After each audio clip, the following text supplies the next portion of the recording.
Assalamualaikum warahmatullahi wabarakatuh. Waalaikumsalam warahmatullahi wabarakatuh. Alhamdulillahirabbil alamin. Wassalatu wassalamu ala asyrafil anbiya'i wal mursalin wa ala alihi wa sahbihi ajmain amma ba'd. Ya, hari ini panitia mengamanahkan kami untuk membahas mengelola pikiran positif ya, tapi saya tambahkan sedikit pikiran positif dan perasaan positif ya, karena dia sekarang dua sekawan itu pikiran dan perasaan ya.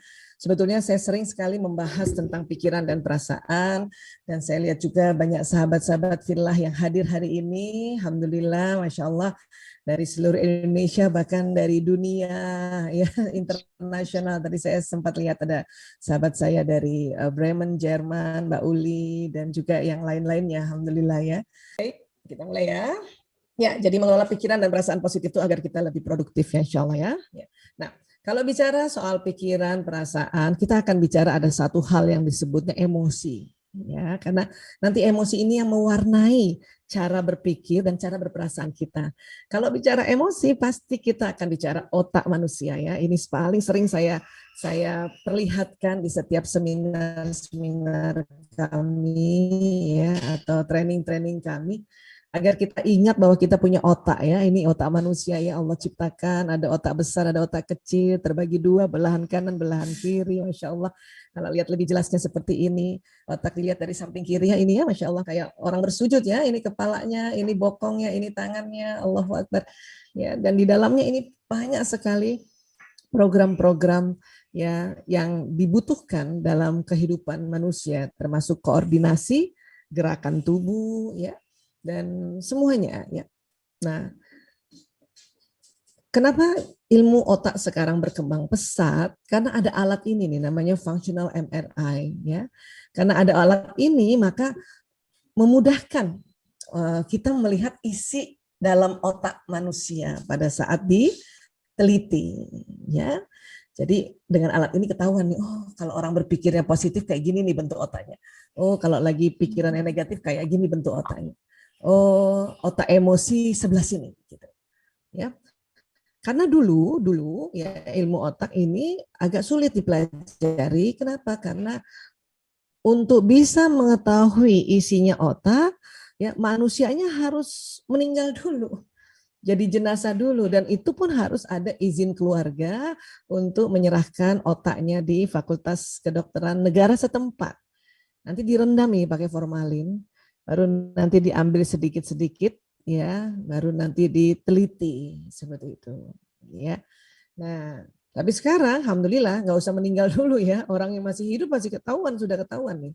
Ya dengan alat tadi yang manusia buat, kemudian bisa melihat hasil ciptaan Allah. Masya Allah. Bahkan sampai sekarang masih di otak manusia, ya masih sangat sedikit. Dan yang sedikit ini saja, ini masih harus sering disosialisasi. Ya, mungkin ada sahabat-sahabat yang sudah pernah dengar sosialisasi ini, ya, atau penjelasan ini, tapi masih banyak juga yang belum.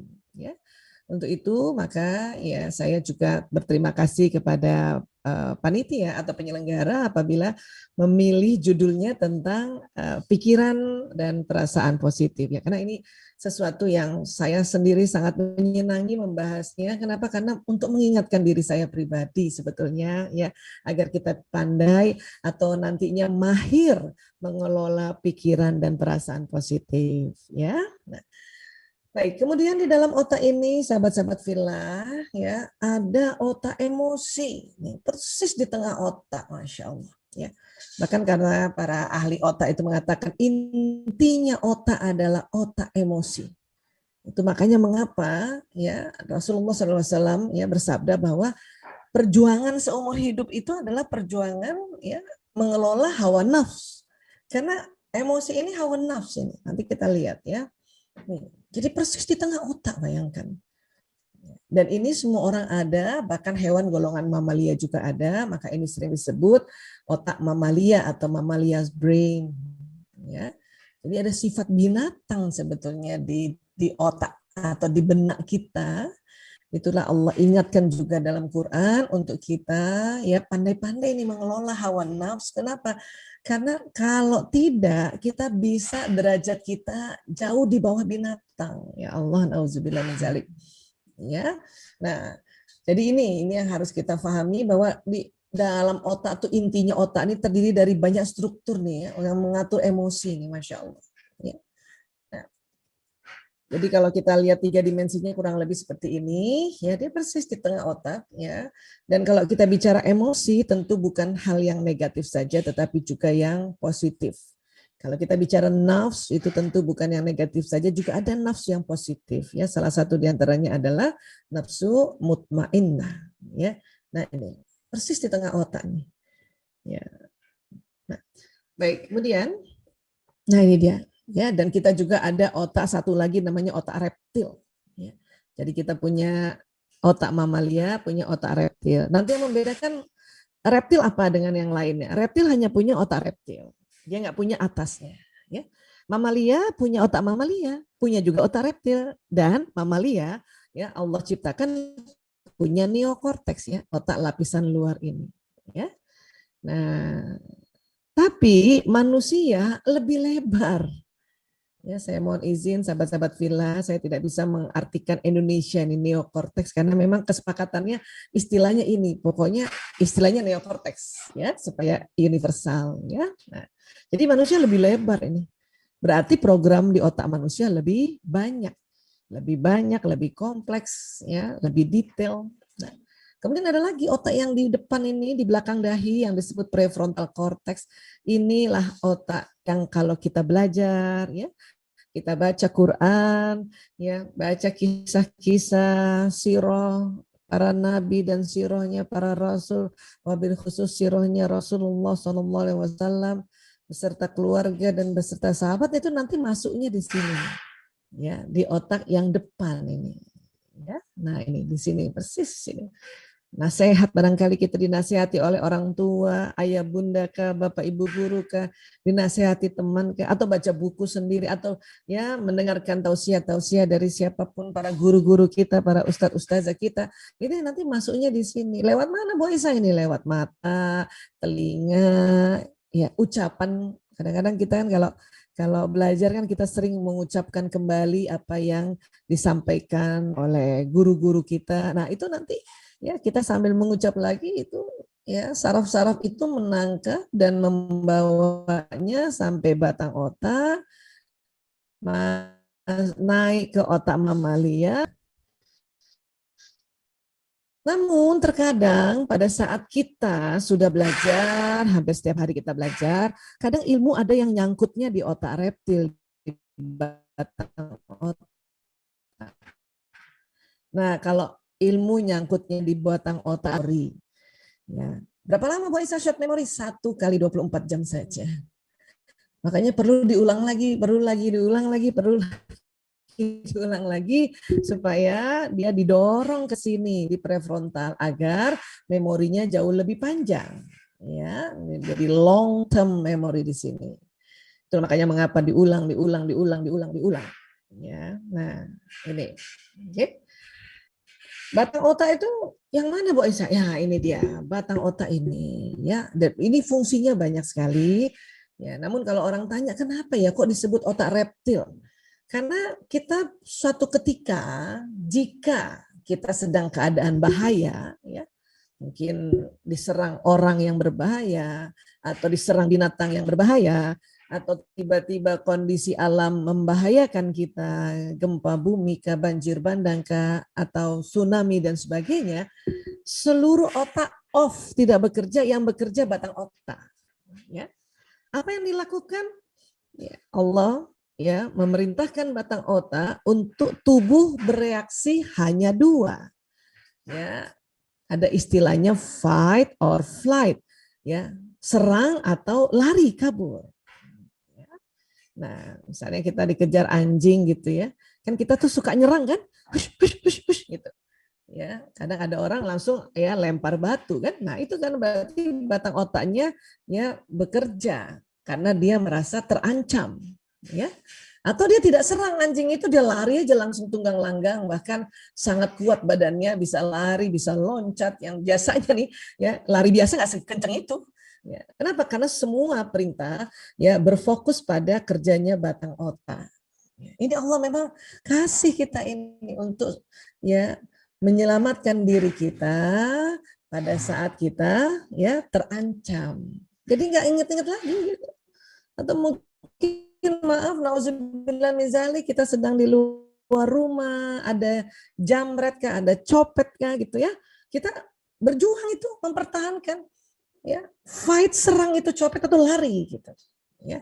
Bahkan kadang-kadang kita tanpa rasa kita berani pukul itu ya, itu copetnya, padahal copetnya lebih besar dari kita. Itu karena batang otak yang langsung bekerja otomatis, nggak ingat yang lain-lain. Ya, nggak ingat juga ilmu kita yang di otak depan itu bahwa oh bapak ini nyopet kasihan, barangkali dia kurang untuk makan anak-anaknya. Itu nggak ingat di awal-awal. Memang begitu harusnya untuk menyelamatkan diri kita. Ya, nah, kalau misalnya kita ya tidak fight dan flight, kita nanti tidak menjaga kita punya kehormatan, tidak menjaga keamanan diri, fight or flight. Ya, nanti udah besoknya baru mikir-mikir di rumah, oh barangkali ya mungkin karena kondisi sekarang pandemi susah hidup makanya orang pada nyopet. Nah, baru mikirnya nanti itu. Dan itu memang Allah yang buat sedemikian rupa agar kita selamat dulu gitu. Oke. Nah, hanya ya batang otak ini saat pandemi di dalam rumah pun dia tegang sekarang. Sehingga ya ibu-ibu kadang-kadang sama anaknya fight or flight juga. Ya, anaknya diserang atau dimarahin atau masa bodoh, kunci kamar ibu-ibu itu Bunda Ken. Ya, nah itu karena tegang sekali. Kondisi pandemi ini bikin batang otak kita tegang. Walaupun tidak di luar rumah, walaupun tidak terancam di luar rumah, di dalam rumah tegang. Kenapa? Karena bayangkan ya kondisi virus COVID ini kan kita di rumah pun dia bisa masuk di dalam kan? Mungkin diterbawa oleh anggota keluarga yang memang harus bekerja di luar rumah. Itulah makanya kenapa kalau habis dari luar rumah dilarang duduk-duduk dulu, langsung mandi dulu ya baru ketemu keluarga ya, jaga jarak dulu. Nah ini kenapa? Karena itu tadi bisa membawa, dan makanya kita juga tegang terus tuh ya. Udah lama loh, 1 tahun lebih ini. Nah inilah yang membuat kadang-kadang ya pada anak yang harusnya nggak boleh pakai batang otak mensikapi anak atau mensikapi pasangan hidup, kita pakai itu. Karena batang otak ini harusnya mensikapi ya merespon ancaman. Ya. Anak juga begitu, lihat orang tuanya batang otaknya tegang, maka dia serang juga orang tua atau masa bodoh dengan orang tua. Ya. Nah, inilah yang kita perlu pelajari bagaimana mengelola ini semua, karena memang sudah ada dalam otak, hanya kondisi sekarang betul-betul ya kondisi yang tidak biasa. Kita hidup ya, kita terpilih menjadi saksi sejarah di kondisi tidak biasa. Memang nampaknya normal kehidupan kita, tapi belum pernah kayak gini, makanya disebut new normal. Ya. Baik. Ini apa sih Bu Aisyah? Ini alat untuk mengukur gelombang otak, namanya elektroencephalogram. Ya, nah, jadi ternyata di otak emosi itu ya pakai alat tadi tuh EEG, didapati bahwa jenis-jenis emosi itu ada gelombangnya dan bisa diukur yang disebutnya hertz atau frekuensinya hertz. Ya, makin ke bawah, makin rendah itu makin negatif nuansanya, ya nuansa emosinya. Makin ke atas makin baik. Ya. Orang selalu salah mengatakan, emosi saya sedang tinggi. Nah, biasanya yang disebut marah tuh tinggi ya. Memang tinggi dibanding sedih. Tapi kalau emosi yang semakin tinggi itu semakin bagus sebetulnya. Nafsu juga begitu, dibagi 3 nih ya, 3 besar ya, karena sebetulnya nafsu bisa dipecah jadi 7, ini 3 besar, ada lawama, ada amarah, ada mutmainnah ya. Nah, ini yang harus disadari bahwa ini setiap hari kita ya memanagenya atau berjihadnya, berjuang pada saat sedang turun ke bawah, kita diminta Allah cepat-cepat naik ke atas. Lagi turun lagi ke bawah, cepat-cepat naik ke atas. Turun lagi ke bawah, cepat-cepat naik ke atas. Ya. Walaupun sekali lagi kita harus juga tahu bahwa emosi negatif itu memang ada programnya di otak manusia, di limbic system tadi yang atau otak emosi tadi atau otak mamalia tadi. Memang Allah kasih. Ya. Namun juga Allah kasih tahu caranya untuk naik ke atas lagi. Dan ini nggak bisa hilang. Ya Allah, hilangkan marahku. Kurang tepat sebetulnya untuk otak. Yang lebih tepat, ya Allah, angkat marahku ya Allah. Karena dia mau diangkat ini. Diangkat ya. Makanya anak-anak sekarang istilahnya move on, Bunda Ken. Ayo, come on, move on gitu. Ya. Karena kalau turun terus, wah ini nanti masuk ke apati. Apati ini emosi yang sedih, ini tadinya sedih nih, sedihnya kelamaan, berminggu-minggu turun jadinya. Frekuensinya 50 Hz. Merasa apa? Putus asa, ya. Emosi putus asa namanya apati atau apatis, ya. Nah, bahayanya apa sih Bu Aisyah? Ini putus asa merasa begini, nggak ada gunanya nih kita hidup di pandemi, ya, nggak ada gunanya saya jadi istri, nggak ada gunanya lagi saya jadi murid. Nah, anak-anak juga begitu, karena terlalu takut, ya, terlalu sedih, ya, nggak ketemu teman, tugas menumpuk, ya, dan aduh, kemudian dapati orang tuanya juga orang tuanya pakai otak reptilnya terus-terusan, ya, sedih anak-anak. Dan akhirnya nggak ada gunanya. Apa sih gunanya? Ya, itu paling sering sekarang anak-anak. Ini apa gunanya sih kita belajar gini? Gitu. Itu banyak banget ya lagi di posisi itu. Karena kecapean mereka juga. Apa gunanya sih? Apalagi anak-anak yang biasanya harus belajar bersama teman-teman. Itu ada di posisi ini lagi. Pada banyak nih. Dan ini hati-hati. Kalau nggak kita naikkan ke atas, bantu mereka naikkan ke atas, mereka jatuh lebih dalam lagi, akhirnya depresi. Nah, ciri-ciri depresi apa Bu Aisyah? Depresi ini biasanya sudah menyakiti diri sendiri. Ada anak dipukul-pukulin badannya, ada anak dibentur-benturin kepalanya di tembok. Saking dia nggak tahu lagi mau gimana ini, ya, tugas menumpuk, wifi susah, orang tua juga nyuruh terus, ya. Karena sama-sama itu tadi otak reptilnya jalan itu, otak reptilnya tegang, ke depresi. Tahu-tahu gantung diri, nauzubillah min dzalik. Ya, beberapa laporan saya sudah dapatkan juga di beberapa, ya, wilayah di Indonesia, anak-anak baik yang ada loh yang SD bunuh diri, ya Allah, nauzubillah min dzalik. Ya, bahkan yang SMA yang harusnya dia punya akal sudah mulai bisa bekerja, tapi saya memahami mengapa, karena orang kalau emosinya sedang dibawa, pikirannya tidak bekerja. Kenapa? Terblokir sementara itu otak kita. Makanya banyak juga ya kita-kita ibu-ibu ini udah rajin taklim, tapi kalau lagi marah, lupa tuh ilmunya semuanya. Untuk sementara lupa. Ya. Makanya kadang-kadang ada ibu-ibu juga tanya sama saya, Bu Aisyah tuh tetangga saya rajin banget taklim, kemana-mana dia pergi taklim. Tapi kalau dia marah suaranya tinggi juga. Ya, lebih jelek suaranya dari suara keledai. Padahal ya dalam Al-Quran kan diajarkan oleh Allah kan bahwa sejelek-jeleknya suara keledai. Ini suaranya tinggi sekali Bu Aisyah. Ya apa yang dia pelajari di taklim? Oh banyak yang pelajari di taklim. Sia-sia tidak? Enggak sia-sia. Ilmu itu tetap ada. Ilmu itu ada, hanya terblokir sementara kalau kita sedang turun emosinya. Ini juga harus sadar. Ya, harus sadar bahwa oh memang ilmu tuh berguna sekali di otak yang depan tadi. Cuman terblokir sementara. Apalagi sudah di apati, nggak ingat apa-apa, apalagi depresi. Oh, ya, nggak ingat bahwa kamu kalau bunuh diri itu lebih banyak dosanya, nggak ingat lagi. Bahkan udah nggak takut lagi. Kenapa? Takutnya lewat. Takut kan di atas, udah lewat ke sini dia. Kan ini bahaya banget. Kalau ada anak yang sudah merasa aku nggak ada gunanya. Oh, kalau ada anak-anak ngomong kayak gitu atau siapapun yang ngomong gitu, itu hati-hati. Ya, nggak boleh dibiarin. Kita harus pantau, lihat-liatin, ya, atau usap belakangnya Bunda, usap belakangnya. Nggak usah dinasehatin, ya. Kenapa? Orang kalau lagi di bawah ini, apalagi di apati, nggak didengar, dan nggak bisa dengar. Usap belakangnya, usap belakangnya. Bacakan salawat. Kita yang istighfar, nggak usah suruh dia istighfar. Kenapa? Belum bisa. Tapi telinganya mendengarkan salawat kita dan istighfar kita, insya Allah pelan-pelan dia naik. Usap-usap belakangnya. Usap. Kenapa? Karena tangan kanan itu memberikan energi, memberikan kita punya kehangatan. Kita usap-usap.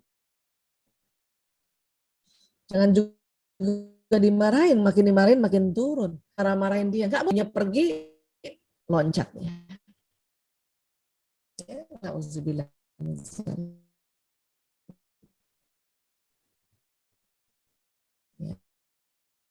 Ya, nah ini jadi sekali lagi inilah azim lagi. Maka kalau Bunda sudah coba temani masih juga ya khususnya dokter sakit ya jiwa atau dokter kesehatan jiwa ya untuk sudah ditemukan obatnya supaya kalau minum obat beberapa hari dulu untuk naik levelnya ke atas baru kita bisa kasih nasihat. Kalau udah di sini waduh boro-boro dikasih nasihat.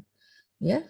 Susah Bu Aisyah, ya susah dia bawa ke rumah sakit. Kita orang tuanya yang datang untuk konsultasi, ya dokter akan memberikan resep dan nanti kita minumkan di rumah seperti itu. Ya, saya bicara ini karena sekarang ini ya, banyak sekali jatuh di sini ya walaupun barangkali sudah diapati ya, baru diapati tapi orang tua sudah mulai paham karena sudah banyak belajar untuk bisa menaikkan level emosi anaknya, ya. Kemudian juga di sini yang nafsu mutmainnah ini mulai dari courage, semangat, acceptance, peace, dan enlightenment, pencerahan ya. Ini juga tetap harus kita menyebut nama Allah. Ya. Kenapa? Karena nggak boleh kebablasan juga rasa gembira itu. Kalau kebablasan namanya manik, mabok kayak pasien-pasien saya itu. Ya, makanya orang-orang kena narkoba itu dia levelnya di sini kebablasan tuh. Ya, makanya istilahnya terbang dia ya. Lagi sedih misalnya. Pakai narkoba, dia fly. Nah, ini nggak benar. Kenapa? Karena kalau udah fly gitu dia merosotnya terus cepat ke bawah. Ya, nah ini. Maka mengapa kita di level atas pun kita harus sebut-sebut Allah, ya Allah, ya Allah. Ya, Masya Allah, Tabarakallah, Alhamdulillah, gitu. Ya, Allahu Akbar. Ya, itu supaya kita tetap berada di level yang zona ikhlas. Ya. Nah, apa gunanya sih Bu Aisyah capek-capek naik ke atas? Wah, Masya Allah banyak manfaatnya. Sangat banyak manfaatnya dibanding kita bertahan di bawah karena di bawah terlalu banyak mudaratnya. Ya. Maksudnya apa Bu Aisyah zona ikhlas ini? Ya. Zona ikhlas ini adalah istilah di dalam sebuah ilmu emosi bahwa seseorang mengerjakan sesuatu bila didasari emosi yang positif ini berarti dia mengerjakannya ikhlas. Gitu. Misalnya ibu nemenin anaknya belajar dengan semangat atau paling enggak ya bersyukur anak-anak masih sehat dan masih bisa belajar, wifi masih bagus. Nah itu berarti ibu semangat nemenin anak. Tapi nemenin anak pakai marah-marah, pakai kesel, pakai jengkel, berarti ibu lagi ya menemani anak di luar zona ikhlas. Kenapa? Lagi turun, lagi anger nih. Ya. Dan banyak mudaratnya kalau kita ya mengerjakan sesuatu di luar zona ikhlas. Apa mudaratnya? Nomor satu adalah kita sakit. Jadi sakit. Kenapa? Imunitas menurun. Ya, nanti kita lihat apa kata para ahli ya. Berikutnya apa? Anak pun jadinya kesel. Sama-sama batang otak tegang, sama-sama fight. Wah, makin turun nanti. Ibu marahin anak, anak balik, anak apalagi anak zaman sekarang. Ibu marahin satu kalimat, dia masuk keluar dari mulutnya 10 kalimat. Ibu tambah sedih lihat anak. Hah, kok dia gini? Oh, tambah sedih. Akhirnya ibu yang bilang, nggak ada gunanya aku jadi ibu. Wah, ibu yang gantung diri. Aduh, nauzubillah min zalik. Ya, makanya ini mengapa ya kita perlu cepat-cepat naik ke atas dengan apa? Yaitu ya menyebut-nyebut Allah, ya Allah, ya Allah, ya Allah. Dalam surat Al-Ikhlas itu kan ada intinya di situ. Allahus Somad. Allah tempat meminta Allah, Allah, Allah, Allah, Allah. Dan saya yakin sahabat-sahabat Villa semua sudah melakukannya. Ya, hari ini kita refresh saja karena di Ramadan itu ya memang bulan yang dipilih ya untuk kita merefresh ya pengetahuan-pengetahuan apabila sudah pernah dipelajari, di refresh terus. Bahkan saya ya minta sebetulnya sebagian sahabat-sahabat villa saya yang saya lihat hadir di sini juga pernah saya minta dihafal nih kalau bisa nih. Ya mulai dari ya bahkan dihafal juga depresi sama manik dihafal gitu. Jadi tahu, oh saya lagi marah, oh saya udah lagi turun tangganya 2 dari zona ikhlas itu. Ya. Maka cepat-cepatlah kita sebut Allah lagi supaya naik lagi ke sini. Atau tiba-tiba takut, kenapa? Ada pengumuman. Ya, sekarang virusnya nih ada lonjakan gelombang 2 atau mungkin sudah gelombang 3 nih. Meningkat sekali ya. Virus yang dari India sudah masuk. Oh, kita kan pasti dengar berita kan takut ya. Karena udah hafal, aduh takut nih, jauh banget nih jatuhnya nih. Ya, dari apa? Dari kita semangat. Aduh, jauh benar nih jatuhnya ya, takut dari semangat. Maka kita menyebut Allahnya lebih banyak lagi. Lebih banyak lagi sebut Allahnya itu. Ya, Bu Aisyah, saya kok masih sudah sebut-sebut Allah dan sudah sebut-sebut kalimat yang ada Allahnya. Kok rasanya masih takut ya? Terus lagi Bu, terus kencengin tuh. Ya, ya Allah, ya Allah, ya Allah. Innalillahi wa inna ilaihi rajiun. Innalillahi wa inna ilaihi rajiun. Astagfirullahaladzim. Astagfirullahaladzim. Supaya naik ke atas. Ya sampai rasanya ya semangat lagi. Kenapa?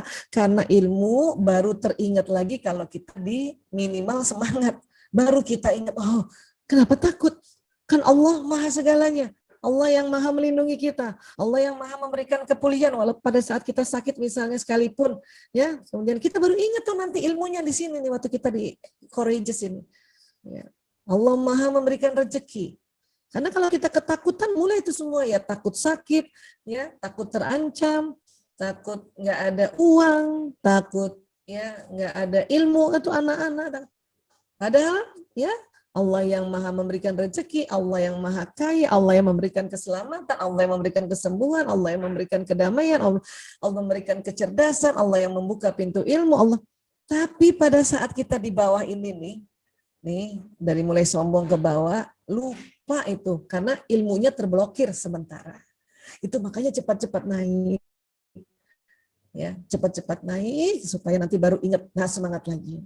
Akhirnya bersyukur lagi, tenang-tenang saja. Memang harus di rumah, betul. Ya, karena sudah dicontohkan juga Rasulullah pada saat taun itu kita lebih baik ya berdiam, tidak pergi ke ya luar kota dan sebagainya. Kan gitu. Ya. Oke. Getaran magnet energi di bawah 200 Hz menyebabkan seseorang mudah terserang penyakit. Jika frekuensi energi seseorang 200 Hz dan di atasnya, maka dia senantiasa sehat. Nah, tadi 200 kan di sini nih, semangat.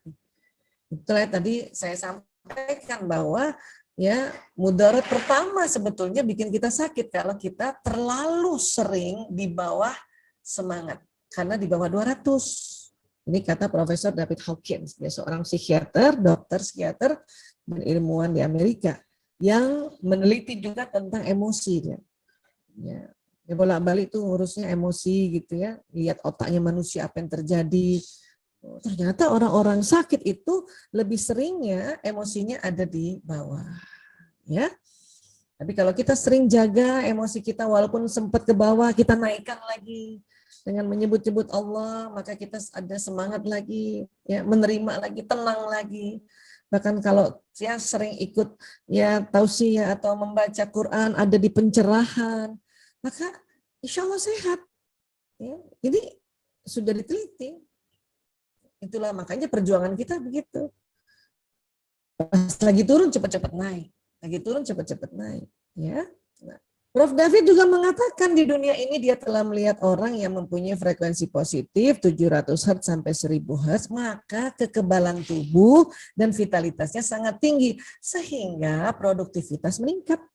Jadi ya David Hawkins mengatakan kita sebisanya ada di sini nih. Yang 700 sampai 1000 pencerahan. Kenapa? Ya, kekebalan tubuhnya naik sehingga vitalitas naik, produktivitas meningkat. Jadi banyak pekerjaan misalnya kita di rumah saja nih bisa selesaikan. Itu yang namanya produktivitas meningkat, karena ya terutama buat para bunda yang memang ya kembali di rumah dan mengerjakan pekerjaan dari rumah, baik pekerjaan domestik maupun pekerjaan untuk ya sumbangsinya di ranah publik tapi dilakukan di rumah, dan itu bisa terselesaikan. Walaupun tetap ya di dalam satu hari ini kan nggak banyak waktunya ya. Cuma 24 jam, kemudian ya dikurangi waktu tidur antara 6 sampai 8 jam misalnya. Ramadan tentu nggak bisa kayak gitu ya, karena rugi kalau terlalu banyak tidur di Ramadan. Ya, nah kita harus pintar-pintar juga mana kegiatan yang penting dan genting itu dulu. Ya, Bunda kalau yang senang bebenah-bebenah, gara-gara bebenah anaknya dimarah-marahi, nah itu berarti kita tidak tahu prioritas namanya itu. Yang mana yang bisa dulu, nantilah bebenah belakangan lah. Ya, bahkan kalau perlu nyetrika yang penting-penting aja, lipat-lipat aja dulu yang penting mana yang perlu disetrika misalnya gitu. Ya misalnya yang ya para bunda yang mengerjakan itu semua, Masya Allah. Jadi harus tahu mana yang penting, mana yang genting. Mana yang penting, mana yang genting itu dulu ya. Dan untuk kehidupan kita saat ini yang penting genting itu ya suami, yang buat ibu ya, suami dan anak. Selebihnya ya sudah simpan, dan bersyukurlah kalau ada ya asisten rumah tangga atau khadimat kita yang menemani kita. Wah, Masya Allah, itu harus disyukuri ya, dan itu harus disayang mereka itu ya. Nah. Baik, jadi sekali lagi ini ada di otak emosi di sini. Ya.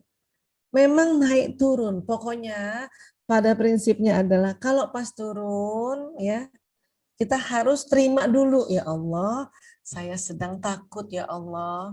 Ya Allah, angkat takutku ya Allah. Nah itu, untuk naik ke atas kita dialog pada Allah. Ya. Karena sekarang mau dialog sama siapa? Apa-apa jauh, siapa-siapa jauh. Kalaupun menjumpa harus buka gadget dulu, buka gawe dulu kan. Lalu curhatnya sama ya sahabatnya misalnya. Sekarang susah juga ditemui sahabat-sahabat kan. Walaupun ada yang nekat juga pergi datang ke rumah sahabatnya, tapi kan itu nekat namanya. Ya.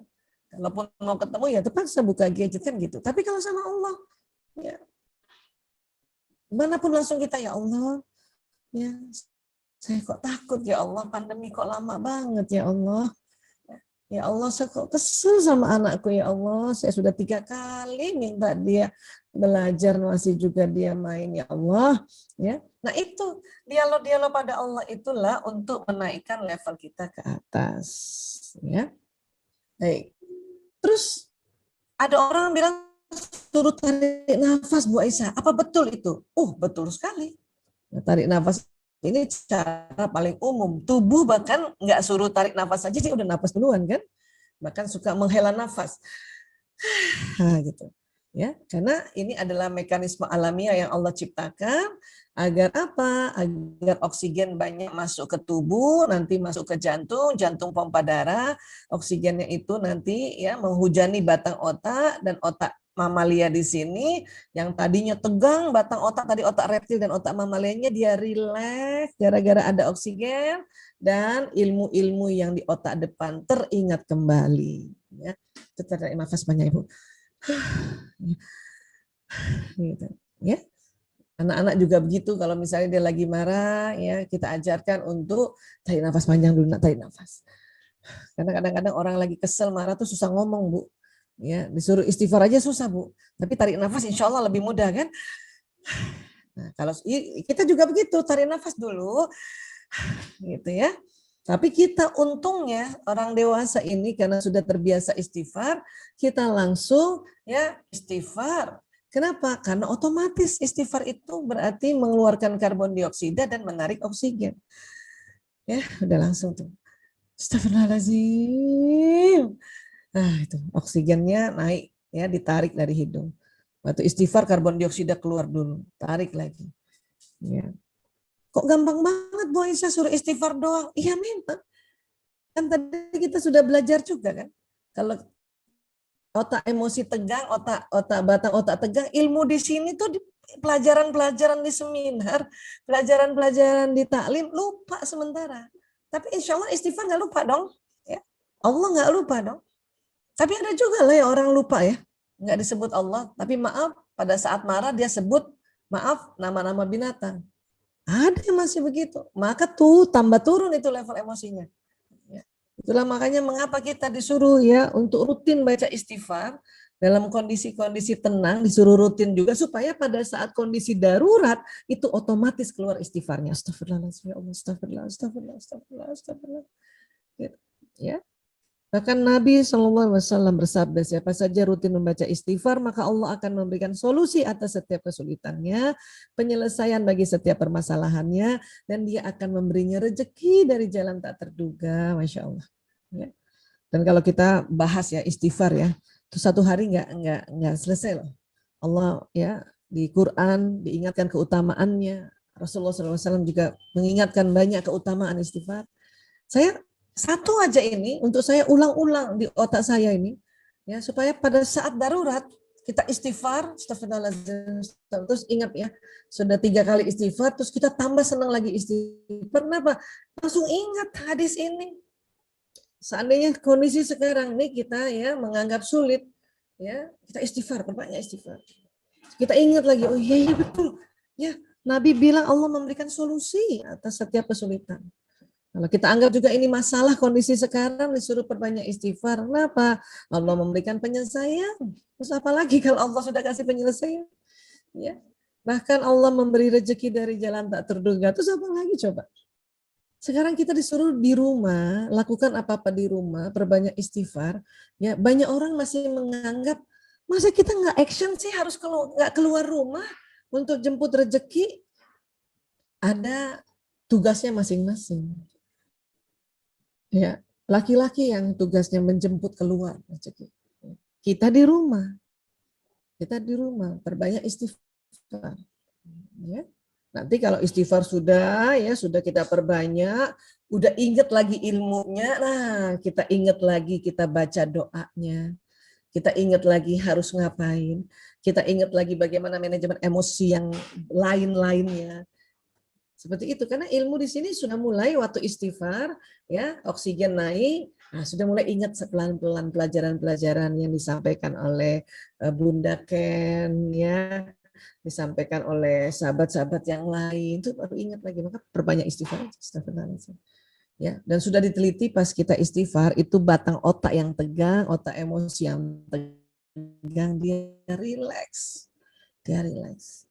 Saya udah istighfar, Bu, saya masih marah. Istighfar terus, Bu. Ya, kalau perlu rubah posisi. Karena Nabi ajarkan, marah berdiri, duduk. Nah, waktu duduk itu istighfar. Masih marah juga, rebahan. Rebahan. Ya, samakan rata itu antara posisi kepala sama kaki. Rata ya, rebahan. Sambil terus istighfar. Ya. Masih marah, baru berwudu. Ya. Masih marah, apa sholat sunnah lah. Ya. Masih marah, kebangetan itu. Ya sudah sholat masih marah, nggak mungkin. Biasanya orang habis sholat itu dia otomatis naik level emosinya. Palingnya sampai ke semangat deh. Saya ya itu sholat itu penolong memang. Ya. Baik, nah sekarang emosi mempengaruhi tadi kita sudah belajar ya pikiran ya dan juga mempengaruhi feeling perasaan dan akhirnya mempengaruhi perilaku acting ya pikiran diganggu perasaan diganggu dan actionnya diganggu jadinya yang harusnya ya kita lagi marah ya dia terkenal ibu yang bijaksana masih juga matanya mau keluar matanya melotot mau keluar kenapa karena pikirannya terganggu perasaannya terganggu ya actionnya terganggu jadi tubuhnya terganggu jadi melototin anaknya sampai mau keluar ya atau suaranya ya melengking sampai berkacak pinggang atau dia lempar barang ke anaknya atau ke pasangan hidupnya itu tadi karena ini otak emosi ini mempengaruhi ya feeling, thinking dan acting istilahnya perasaan, pikiran dan ya action kita atau perangai kita, perilaku kita. Dahsyat banget ya emosi ini. Nah, sekarang tadi kita pikiran oke kita sudah belajar ada di sini dia. Kan, tadi sudah diisi ilmu ya pikiran kita ya. Nah, tapi terblokir kalau sedang emosinya tuh turun ya lagi di amarah apalagi ya. Nah sekarang feeling yang mana feeling? Para ahli mengatakan feeling itu salah satu kerja dari kolbu. Heart, jantung. Ya. Nah, jadi ini dia salah satu kerja kolbu. ya perasaan ini, ya. Dan ini aset utama manusia.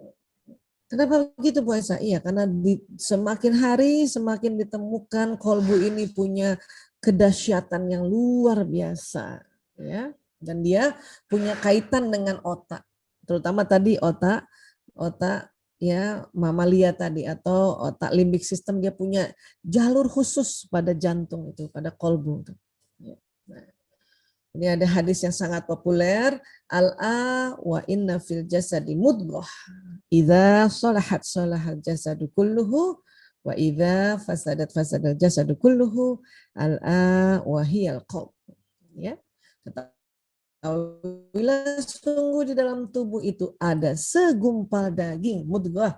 Jika daging tersebut baik, baiklah seluruh tubuh. Jika rusak, rusaklah seluruh tubuh. Ketahuilah segumpal daging itu adalah kolbu, ya. Kolbu. Jadi ini udah jelas ya, ditulisnya kolbu ya. Kan banyak juga langsung segumpal daging itu adalah hati. Ya, sebetulnya lebih baik istilahnya kolbu saja, jangan diganti hati ya.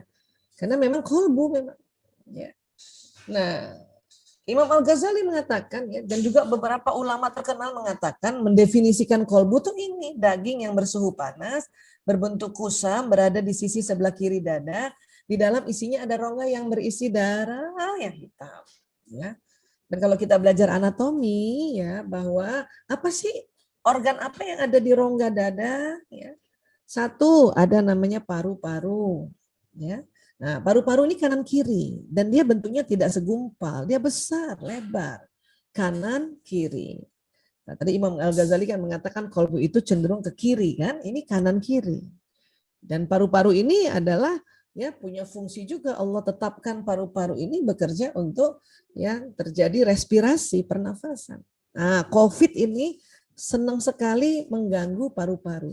Tapi strain yang lain-lainnya sekarang bukan hanya paru-paru yang diganggu, ya organ lain juga yang diganggu dia oleh virus COVID ini. Ya, nah ini paru-paru. Ya. Begitu ada lagi nggak selain paru-paru di dalam dada? Ada apa? Jantung. Nah ini jantung anatominya seperti ini. Memang dia di tengah tapi cenderung ke kiri. Ya. Dan dia bentuknya segumpal, di dalamnya berongga, di dalamnya ada darah. Ya. Dan luar biasa, kerjanya jelas sekali terlihat dan bahkan bukan lagi ya terlihat, terasa oleh tangan kita kerjanya. Kerja jantung ini, Masya Allah. Ya, nah. Kalau yang organ hati yang mana Bu Aisyah? Hati itu yang ini, dia posisinya mengarahnya lebih ke kanan dan sudah tidak murni di rongga dada. Dia sudah mulai turun masuk ke rongga perut. Ya, ini lever atau hati. Ya, nah, ini yang ini ya. Memang di Indonesia atau khususnya Asia Afrika mengartikan kolbu itu hati ya. Tapi kalau Eropa dan Amerika, karena mungkin mereka penelitian ya, mengartikan kolbu itu jantung. Dan kita juga kalau bilang hati kan pegangnya jantung ya. Ya. Tapi ada juga yang pinter juga lengkap. Oh, jantung hatiku, sekalian dua-duanya disebut ya. Dan yang dipegang dada itu. Ya. Nah, hati Allah tetapkan juga punya fungsi yang berbeda. Ya. Ya, lebih banyak ya pembentukan sel darah dan juga ya untuk menyaring racun kalau hati ini. Racun yang dari makanan, minuman, obat-obatan. Oke. Baik, dan kalau bahasa Arab kolbu itu jantung, hati itu kibdun. Ya. Nah, jantung itu apa keutamaannya Bu Aisyah? Jantung ini sebagai sebuah organ pemompa darah ke seluruh tubuh ini sudah ratusan tahun ditemukan. Dan ini kerja yang luar biasa. Dia memompa darah dan darah ini membawa nutrisi, membawa oksigen, membawa juga nanti kalau dari ya yang pembuluh darah balik namanya ya, yang vena itu yang biru, dia membawa karbon dioksida malah. Kalau yang arteri yang dari jantung ini ya itu membawa oksigen, membawa nutrisi. Kalau nanti vena ya membawa karbon dioksida dan ya sisa-sisa nutrisi dari tubuh ya, sisa metabolismenya. Ini sudah bertahun-tahun, puluhan tahun orang tahu. Ya, ini aja udah luar biasa ini kerja jantung. Ya, nah Kemudian ditemukan ada poros ya dari batang otak dan nanti dari otak limbik sistem ini ke jantung khusus. Itulah makanya kenapa ya pada saat kita emosi ya jantung kita juga bekerjanya deg-degannya itu beda ya. Baik emosi yang positif maupun emosi yang negatif. Emosi positif juga deg-degan jantung, tapi enak gitu ya deg-degannya ya. Ya gimana gitu, semriwing gitu ya Bu. Tapi emosi negatif juga deg-degan juga loh, tapi yang duduk. Kadang-kadang ya, kayak mau copot itu jantung kita ya, saking berdetak lebih kuat lagi. Karena dia memang ada kaitannya dengan batang otak dan otak mamalia. Ya, dia ada kabel khusus itu. Ya, makanya tadi emosi itu mempengaruhi perasaan. Ya. Nah, kemudian ini juga saya sering sampaikan di seminar-seminar ya. Tahun 1991 ada penelitian dokter namanya J. Andre Armour dari Montreal, Kanada. Itu menemukan bahwa di jantung ada otak. Jadi di jantung tuh ada otaknya ya, Masya Allah. Ya, atau disebutnya ada ditemukan sel otak neuron ini. Jumlahnya sekitar 40.000 neuron. Memang sama COVID ini saya sedang mensosialisasikan ini bahwa di jantung ada otak, di jantung ada otak, dan saya ulang-ulang itu di jantung ada otak, di jantung. Karena memang penelitiannya baru ya tahun 91. Terus setiap tahun diperkuat lagi. Ternyata betul. Jadi karena ilmuwan yang lain, betul loh, di jantung ada otaknya loh. Betul loh, akhirnya gitulah kira-kira itu mereka saling memberitahunya. Ya, bahkan tahun 98 di Institut Harvard itu lebih keren lagi. Ya, benar-benar ya jantung ditemukan satu fungsi yang luar biasa ya. Bahkan ya, akhirnya tahun 2000 ya diumumkan bahwa memang jantung ada otaknya. Tahun 2000 kan baru-baru tahun 2000 nih. Ya kan? Nah, ini ya. Memangnya kalau yang di otak gimana Bu Aisyah? Di otak juga ada sel otaknya. Dan ilmuwan menemukan sel otak di otak manusia itu sudah lebih dulu dibanding sel otak yang ditemukan di jantung. Ya, dan satu neuron seperti ini kerjanya kayak satu komputer, sahabat-sahabat Villaku. Satu komputer. Ya, bahkan ada istilah para ilmuwan, satu komputer yang tercanggih di zamannya. Dan jumlahnya 100 miliar. Jadi di otak kita ada 100 miliar komputer. Ya, yang tercanggih di zamannya. Artinya kalau saya yang lahir tahun 68, saya juga punya 100 miliar. Cuman lebih canggih anak-anak saya lah. Karena dia zamannya beda lagi komputernya kan. Gitu. Bunda Ken lahir tahun berapa Bunda Ken? Samakah dengan saya generasi X? 67. Ustazah. Nah, sama kita ya, sama iya. Malah bahkan lebih 1 tahun duluan lahir dibanding saya ya. Nah, kita punya 100 miliar ini Bunda Ken. Tapi anak cucu kita 100 miliar juga tapi lebih canggih. Ya, lebih canggih apanya? Otak mereka mudah menyerap informasi. Ya. Dibanding kita tuh. Makanya anak sekarang kalau baca informasi cepat. Membaca sesuatu maunya yang cepat juga. Kenapa? Banyak banget informasi yang harus dia masukin di otaknya. Kalau kita kan enggak dulu tuh. Ya, cuman dapat berita dari koran. Satu koran dibaca dari lembar pertama sampai belakang. Bahkan iklan-iklan di koran tuh kita baca. Saking informasi sangat sedikit ya enggak Bunda? Ya. Ya. Kalau sekarang, buka aja Google, mau cari apa aja langsung ada semua di situ. Makanya otak mereka canggih banget menyerap info-info walaupun memang tidak sedetil otak orang zaman dulu. Ya itu tadi kalau kita baca buku harus habis kan dari awal sampai akhir. Anak sekarang baca buku langsung kesimpulan saja. Lihat daftar isi dan kesimpulan, cari yang begitu memang. Itu karena ya harus banyak informasi yang harus masuk di otaknya. Kalau enggak ketinggalan berita. Makanya koran-koran yang ada di Google itu pendek-pendek aja beritanya, yang paling penting aja memang. Nggak cerita detailnya. Tapi kalau otak zaman dulu detail itu bisa cerita detail itu.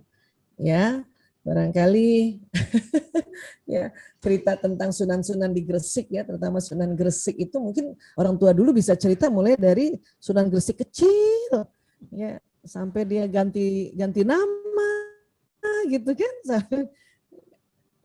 Nah ini, jadi ini. Dan ternyata di jantung juga ada otaknya. Saya meyakini juga otaknya yang ada di jantung anak sekarang mudah juga menyerap informasi. Kenapa? Karena di dalam otak itu tadi, neuron tadi itu, dia bekerja untuk menyerap informasi dengan cara apa? Ya, tali-tali temalinya tersambung-sambung. pada saat dia menyerap informasi baik dari mata, dari telinga, dari ucapan, ya, dia tersambung-sambung. Jadi terbayang nggak sahabat-sahabat Villa, kalau kita baca Quran setiap hari, di otak kita tuh tersambung-sambung kabel ini. Itu nanti yang membedakan orang-orang yang nggak baca Quran. Tersambung nih. Apalagi misalnya tadi ya dikatakan tadi Bunda Ken bahwa sekarang kita belajar juga artinya. Memang mudah tuh. Ya, alhamdulillah. Karena saya juga waktu di sekolah di Al-Azhar, alhamdulillah itu ekskulnya belajar bahasa Arab nih Bunda Ken. Bahasa Arab ini kan sangat luar biasa ya.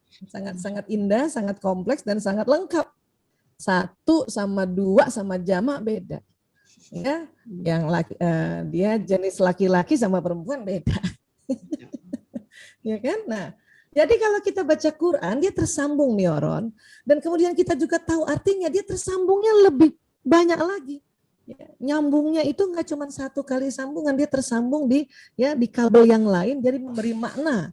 Makanya ya kita ingatnya itu jauh lebih kuat mengingatnya.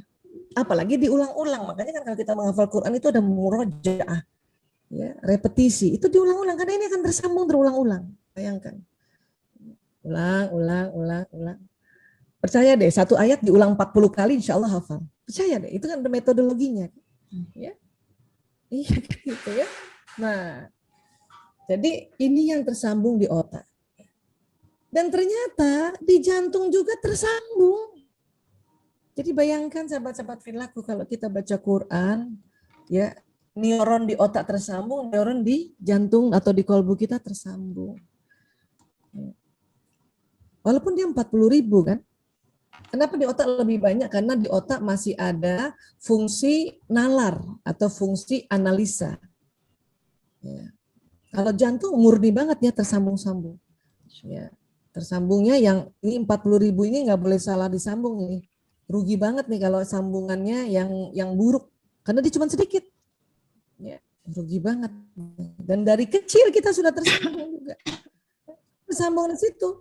Ya nasihat, ya pelajaran, ya ilmu.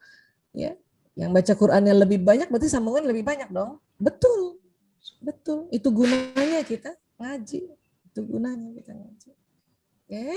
Nah, bahkan akan menjadi ada hikmahnya pada saat kita juga mengerti ayat-ayat Quran itu. Ya, insya Allah itu luar biasa. Jadi kita benar-benar namanya petunjuk, yang namanya guidance Quran itu betul-betul. Kita mau pakai ya parenting, ayat mana saja yang dipakai. Karena udah tahu artinya, pakai yang ini, pakai yang ini, pakai yang ini. Ada masalah ya tentang barangkali suami mencela istrinya kayak ibunya, pakai ayat mana yang ini, yang ini, yang ini. Itu kan ada.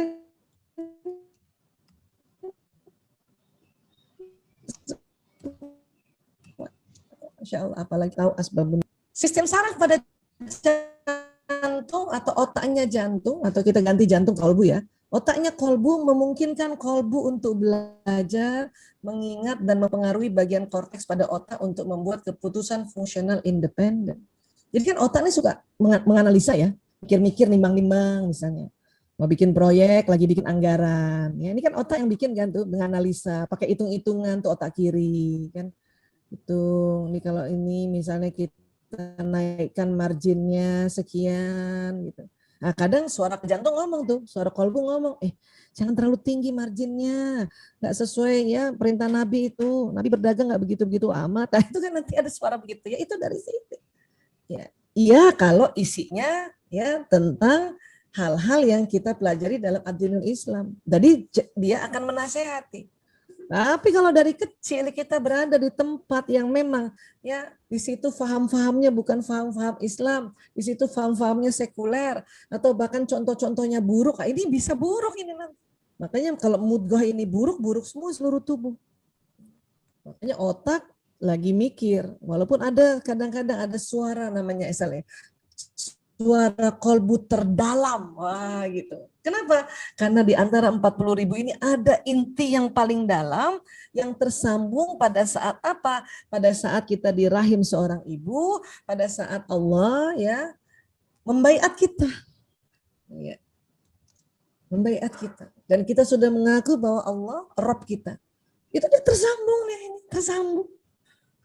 tapi sering terbenam karena ya sambungan lainnya itu terbentuk isinya keburukan. Nah, itu terbenam itu. Terbenam. Makanya ada istilah kita dari suara hati yang paling dalam kan gitu ya. Karena kita masih mengartikan kolbu itu hati soalnya. Jadi kita ngomongnya gitu. Kalau sastra-sastra lama ya, hati berulam jantung. Nah, seperti itu. Kalau teman-teman sahabat-sahabat Villa pernah nonton filmnya Tenggelamnya Kapal Van der Wijk, ya Hayati selalu bilang hati berulang jantung seperti itu ya, Masya Allah. Ya, itu Buya Hamka yang tulis, seorang ulama yang sangat tinggi kesusastraannya itu cantik banget kalau kita baca buku itu ya Allah. Dan difilmkan tuh keren juga filmnya, Masya Allah. Ya, nah ini. Jadi ini ngomong, ini nggak sekedar dia memberi darah pada tubuh kita, memberi nutrisi atau memberi oksigen, tapi juga dia memberi keputusan-keputusan ya, atau memberikan saran-saran pada otak untuk ambil keputusan. Tapi kalau jantung kita, kolbu kita terisinya keburukan, maka ya buruk semua keputusannya itu. Ya. Nah. Jadi kalau kita memperbaiki cara berpikir dan berperasaan, bagaimana Bu Aisyah ini? Ya, ada sistem saraf ini yang nanti membawa pesan ke otak dan juga ke jantung. Karena sistem saraf ini kerjanya kayak kabel listrik. Dia membawa tuh. Nih kayak kabel listrik. Bawa apa? Bawa pesan. Dari mana? Dari yang diucapkan, dari yang dilihat, dari yang didengar, dari yang disentuh, dari yang dihidu. Ya, dia bawa tuh.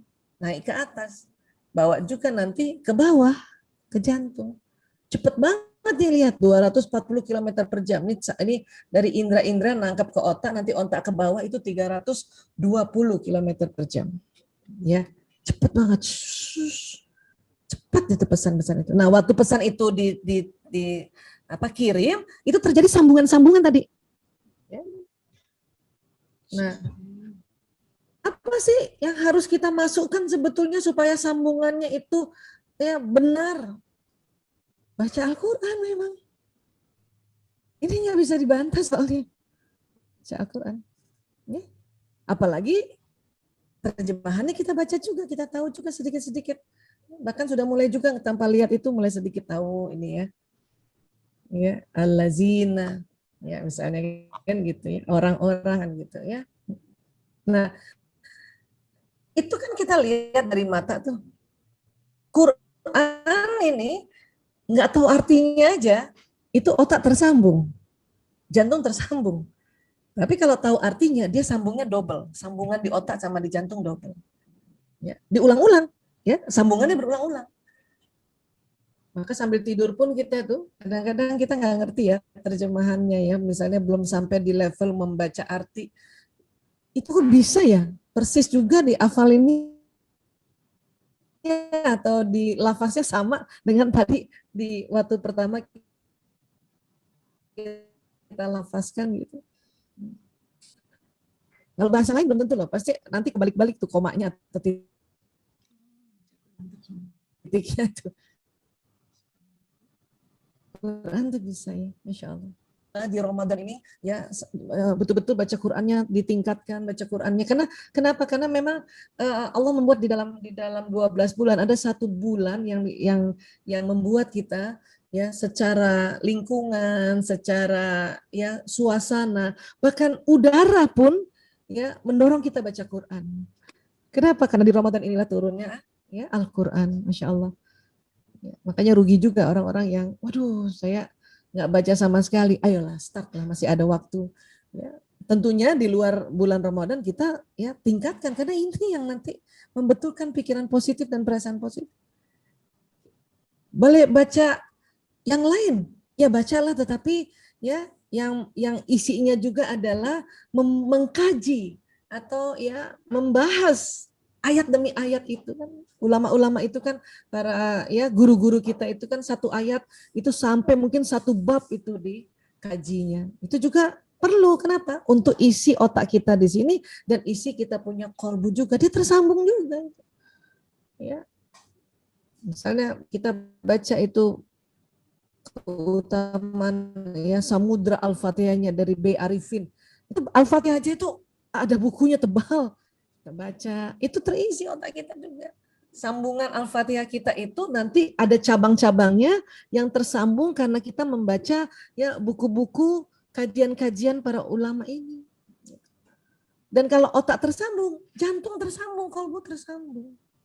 Apa nggak keren tuh ya, Masya Allah. Ya, nah ini caranya seperti ini, Allahu Akbar. Dan juga doa. Kenapa? Karena kita waktu berdoa kan melafazkan baik sir maupun zahir. Dan itu akan dibawa pesannya oleh sistem saraf ini. Dia ke otak juga tersambung, ke kalbu juga tersambung. Wah ini kalau ini Bu Aisyah saya sudah lakukan. Ya Alhamdulillah Bu. Itulah saya dari awal mengatakan ini hari ini kita merefresh ulang. Kita ingat-ingat. Ya, tapi tambah sedikit belajar tubuh kita. Mungkin teman-teman mengatakan, kok kita kayak belajar biologi? Iya, memang sengaja saya harus kasih lihat tubuh kita cara kerjanya begini. Ya. Selama ini kita sudah lakukan, Alhamdulillah. Ya, hanya sedikit saja, oh kayak gini tuh dalamnya ya. Oh, kayak gini. Ya, ini pun juga masih sangat sederhana saya menjelaskannya. Kalau kita bicara lagi lebih detail tentang otak manusia, Masya Allah. Kali nggak cukup waktunya Bu. Ya, kita belajarnya bersemester-semester itu dan sangat detail. Kalau sangat detail nanti ibu ngantuk dengarnya. Ya, makanya sampaikan dengan begini, insya Allah kita jadi udah ngerti. Oh, kayak gini tuh caranya. Ya Allah, kayak gini caranya. Ya. Terus apa lagi sih keutamaannya ini dia? Jantung punya keutamaan lagi apa? Dia punya medan elektromagnetik 5.000 kali lebih besar daripada otak. Maksudnya apa, Bu Aisyah? Ya, otak kita ini kan tadi kita udah lihat ada listriknya ya. Terjadi sambungan-sambungan saraf. Nah, setelah otak kita isi kebaikan, ya kebaikan di otak kita itu nanti berpancar ke sekeliling. Kenapa? Karena ada gelombangnya dan gelombang ini membawa kebaikan-kebaikan itu yang kita pikirkan. Makanya perlu diisi otak ini perlu diisi kebaikan-kebaikan supaya ya orang yang dekat kita itu terasa ini orang ini pikirannya positif. Ya, makanya dikatakan dia menyebarkan vibrasi positif. Otak begitu kerjanya. Namun jantung lebih kencang lagi. Kenapa? Dia 5.000 kali lebih besar daripada otak. Jadi otak membawa ya pikiran positif ke sekeliling, jantung membawa perasaan positif ke sekeliling. Kalau dua-duanya matching, dua-duanya ya antara otak ya dengan kolbu kita matching, keren banget hidup ini. Keren banget kita ya mewarnai suasana lingkungan. Seorang ibu di rumah, ibunya yang selalu belajar terus. Ya, anak mungkin karena masih muda, pilihan-pilihannya nggak kayak kita yang sudah mulai tambah dewasa kan, ya.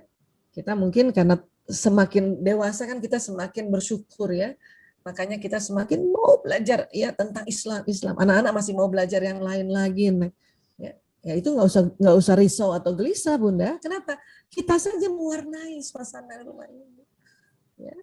Kenapa? Karena jantung kita ini bisa ngomong ke sekeliling kita ini, bahkan diteliti ini pakai magnetometer ini, itu jantung ini bisa kirim pesan lebih dari 3 meter di luar badan kita. Allahu Akbar. Depan, belakang, kanan, kiri. Masya Allah. Luar biasa. Jadi kalau seorang kolbu manusia itu ya senantiasa diisinya kebaikan, itu kan berpancar tuh ya Allah. Dan kata ini ada namanya Dr. Rollin McCarthy ya, ini tahun 1998 ditemukannya ya di Institute of Hermetic kerjasama Inggris, UK dan Saudi Arabia. Apa dia bilang? Vibrasi gelombang elektromagnetik jantung dapat mengirimkan pesan kepada aktivitas otak dan jantung orang lain tuh Bu. Anak-anak belum mau mungkin belum tartil atau belum tawadu juga baca Qur'annya. Kita dulu.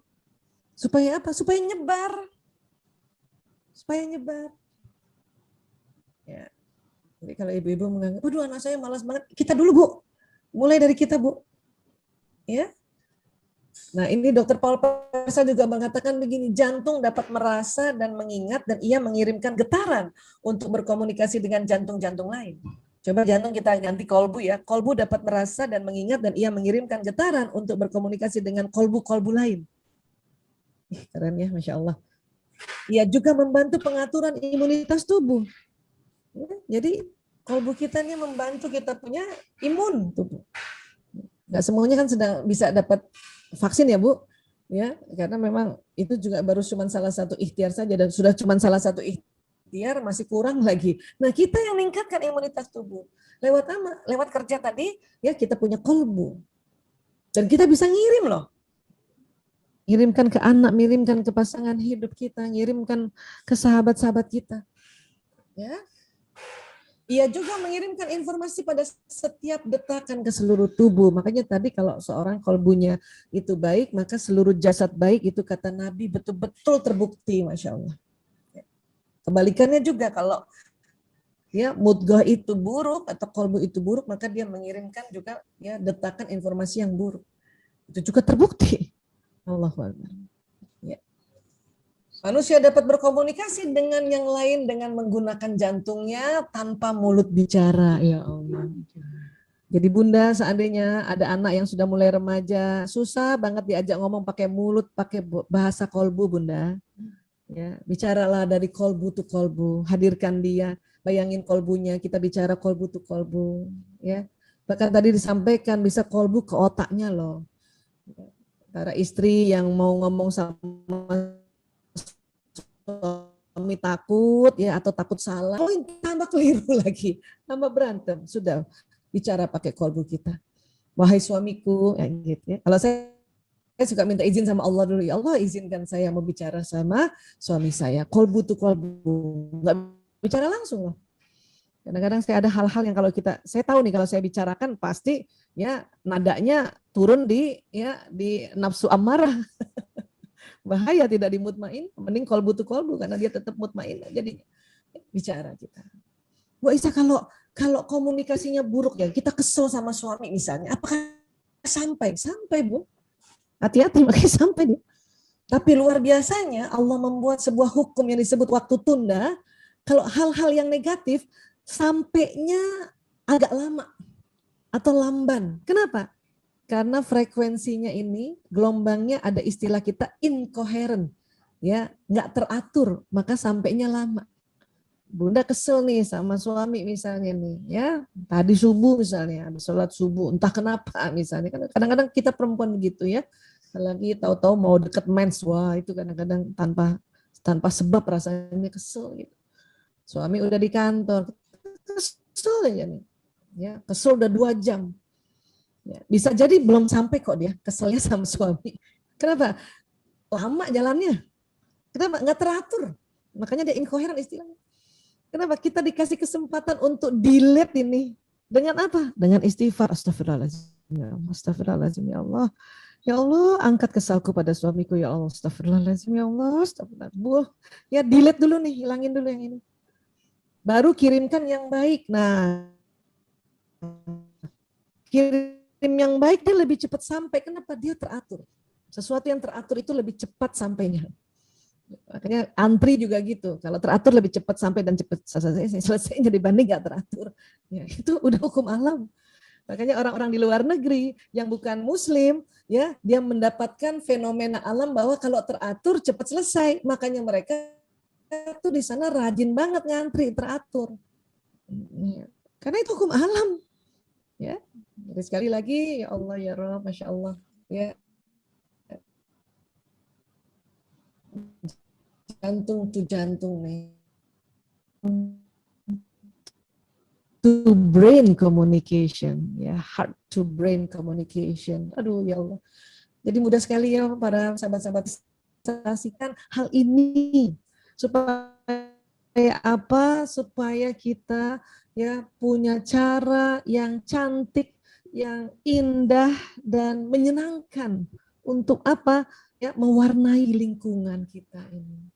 Bahkan rumah tuh jadi aman, anyem nih kalau kolbunya seorang istri, seorang bunda itu ya isinya hal-hal kebaikan dan kita tahu hal-hal kebaikan itu apa? Satu diisi Al-Quran, kedua diisi Al-Hadis, ya, ketiga diisi para ijtihadnya para ulama, termasuk ilmu-ilmu pengetahuan yang ditemukan oleh para ilmuwan-ilmuwan, kita mengkaji, oh insya Allah isinya seperti ini. Ya. Anak-anak satu saat dia pun seperti kita insya Allah. Kalau sekarang mungkin kolbu sama otaknya masih banyak hal-hal lain yang tentang keduniaan. Ya, itulah dinamisasi. Tapi ibunya bisa mengirimkan itu ke kolbunya, ke otaknya. Memohonkan Allah, ya Allah tambahkan ilmu, tinggikan kecerdasan anakku, ya Allah. Tetapkan ia iman, Islam, dan ihsannya, ya Allah. Ya. Isi kolbunya, ya Allah. Oh itu kan kita bisa mintakan pada anak-anak. Ya. Nah, inilah sahabat-sahabat filahku sayang, Bunda Ken, sahabat-sahabat semuanya. Inilah kajian kita pagi hari ini ya. Insya Allah kita bisa nanti perdalam dengan diskusi ya. Tadi kurangnya mohon maaf lahir batin. Wabillahi taufiq wal hidayah. Wallahu a'lam bishawab. Assalamualaikum warahmatullahi wabarakatuh. Saya kembalikan ke Mbak Fat.